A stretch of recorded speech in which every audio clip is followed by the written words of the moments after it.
paano po kung this January pa lang po ako employed dun sa employer ko, pero need ko ng 2316, makakakuha pa rin ba ako kahit hindi pa tapos ang 2025?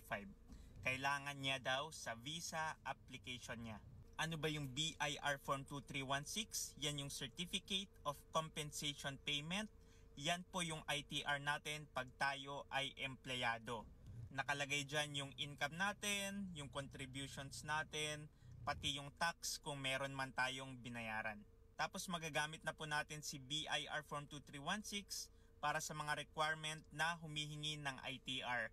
Kung mapapansin nyo, nakalagay din /2316. Sa case mo po, hindi ka pa po makaka-request or bibigyan ng 2316 ng employer mo. Since January ka pa lang po nag-start, ang pinakaunang BIR Form 2316 mo ay year 2025 at binibigay po sa atin yan after end of the year. So expect mo po na marereceive mo yung copy mo starting January 2026 pa po.